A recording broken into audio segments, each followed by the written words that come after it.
Assalamualaikum warahmatullahi wabarakatuh, Sobat RH sekalian. Jumpa lagi kita di channel yang keren ini, Keren Cadas. Kali ini saya dalam perjalanan ke luar kota. Jadi tahun barunya biar kita tidak rombongan orang, jadi baru berangkat hari ini. Ya cuma 1-2 hari saja take rest, tapi saya tetap ambil video di mobil ini, tetap mau menguber atau breaking news soal FPI ya, soal pelarangan atau pembubaran FPI Front Pembela Islam. Kali ini sebagaimana dilansir oleh CNN Indonesia, ada pendapat dari ahli hukum Ferry Amsari, teman saya juga dari Universitas Andalas Padang, mengatakan pemerintah sah larang FPI tapi terkesan otoriter. Bagaimana caranya ya? Bagaimana jalan ceritanya, kita bacakan dulu ya. Jakarta, CNN Indonesia. Pakar hukum tata negara dari Universitas Andalas Ferry Amsari menilai bahwa pembubaran Front Pembela Islam FPI sah karena telah diundangkan. Namun menurutnya pemerintah terkesan otoriter. Diketahui pemerintah melarang kegiatan FPI berdasarkan surat keputusan bersama SKB 6 pejabat tinggi negara. Apa yang sah secara hukum karena itu diundangkan belum tentu benar. Nah, mestinya ada ruang-ruang proses untuk sebuah lembaga atau ormas membela dirinya sebelum dibubarkan, kata Ferry lewat sambungan telepon kepada cnnindonesia.com Rabu 30 Desember.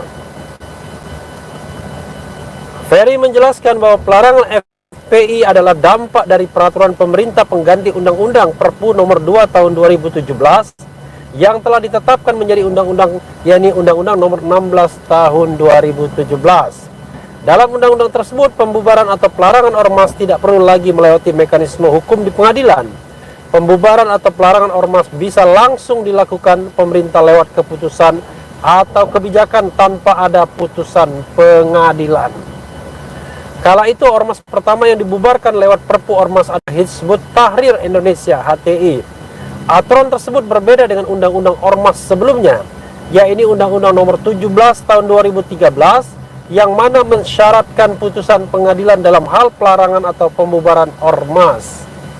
Dalam pasal 71 disebutkan permohonan pembubaran ormas diputus oleh pengadilan negeri dalam jangka waktu maksimal 60 hari. Namun Perpu Nomor 2 Tahun 2017 telah menghapus sejumlah mekanisme tersebut. Ormas jadi tidak bisa membela diri di pengadilan.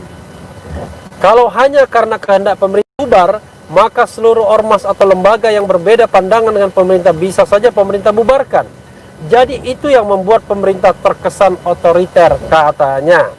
Sebelumnya pemerintah menetapkan FPI sebagai organisasi terlarang lewat surat keputusan bersama SKB 6 pejabat tinggi negara.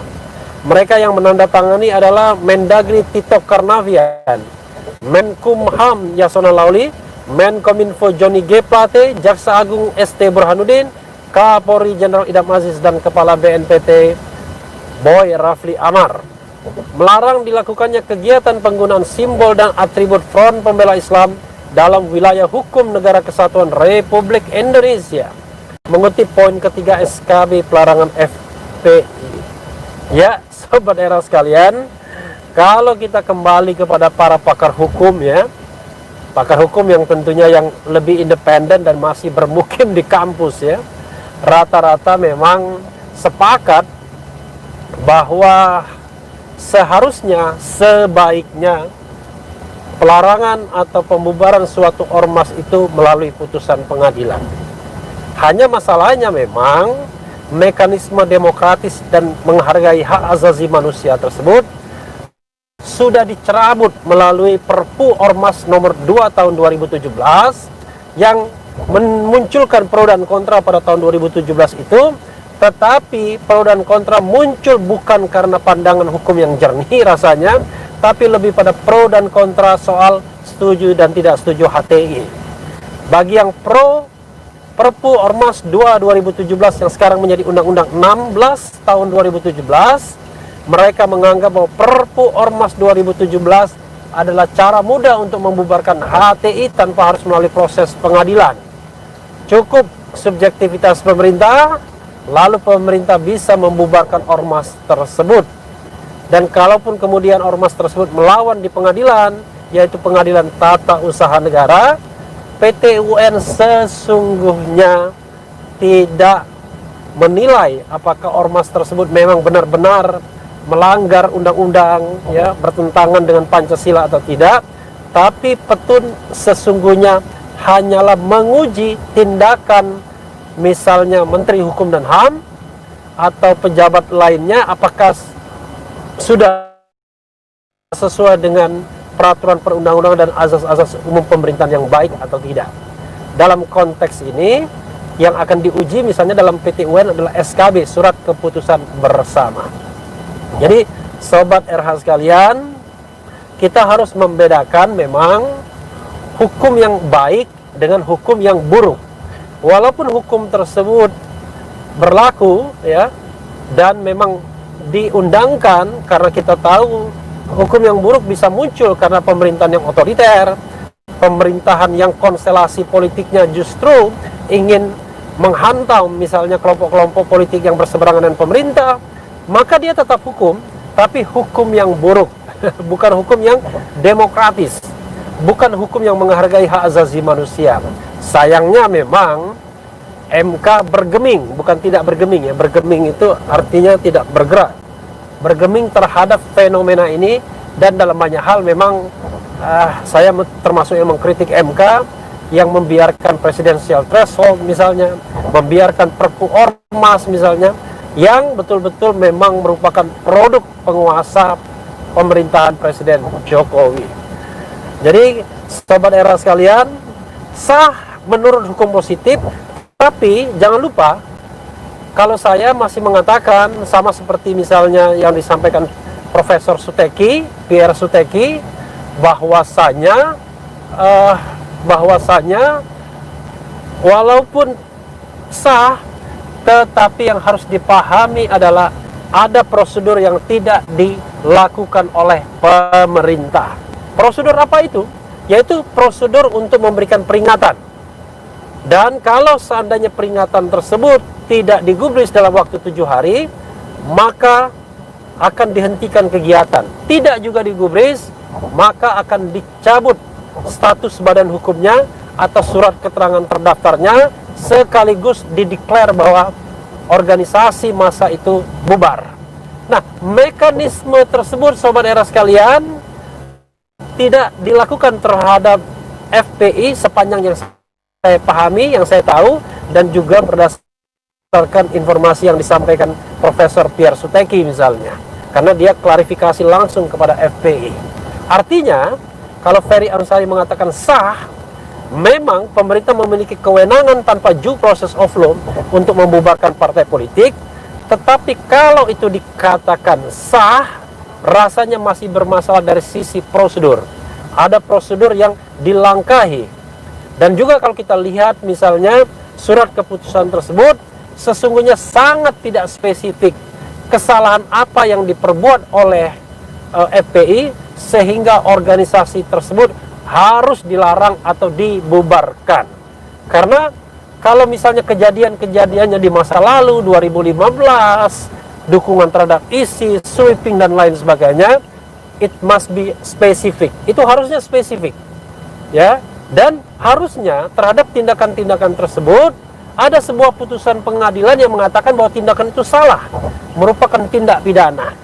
Kalau misalnya katakanlah organisasi semacam FPI melakukan katakanlah pelanggaran terhadap ketertiban umum, maka sesungguhnya pejabat atau penegak hukum bisa membubarkannya, bisa membubarkan kegiatan tersebut karena dianggap melanggar ketertiban umum.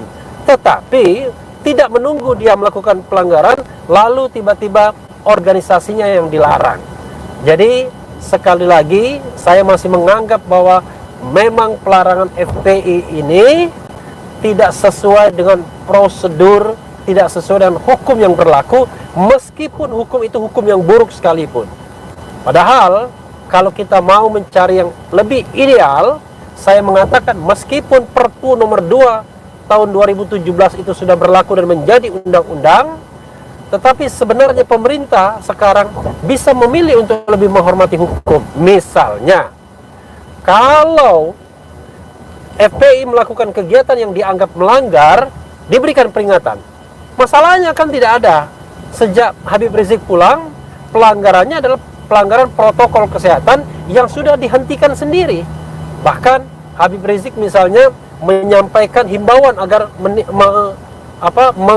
menghormati dan mematuhi protokol kesehatan, serta dia membatalkan semua kegiatan dia di seluruh Indonesia. Artinya mereka secara sadar sudah melakukan self restriction, sudah membatasi diri sendiri dan tidak perlu lagi ada peringatan. Nah, kalau memang betul-betul melanggar, bisa diperingatkan. Kalau bandel, kemudian penghentian kegiatan. Nah, ketika ada niat untuk membubarkan FPI, harusnya lebih baik, walaupun hukum positif yang buruk tadi saya katakan membolehkan, jauh lebih baik untuk menghargai HAM dan demokrasi, pemerintah mengajukan pembubaran partai politik, maksud saya pembubaran ormas tersebut kepada pengadilan. Setelah ada putusan pengadilan yang berkekuatan hukum tetap, barulah kemudian proses pelarangan dan pembubaran itu dilakukan oleh pemerintah, dan itu jauh lebih justified, menghargai konstitusi, menghargai demokrasi, dan menghargai hak asasi manusia. Ya, sahabat era sekalian, nanti kita akan undang lagi pakar-pakar lainnya untuk menilai tindakan pemerintah dalam membubarkan FPI, bukan soal FPI-nya, tapi bagaimana kita menegakkan negara hukum Indonesia, rule of law atau Restan. Yang penting tetap di channel ini, karena di channel ini Anda akan dirayu, ditipu, dibaperin, dicecar, diuber pula di jalur khusus.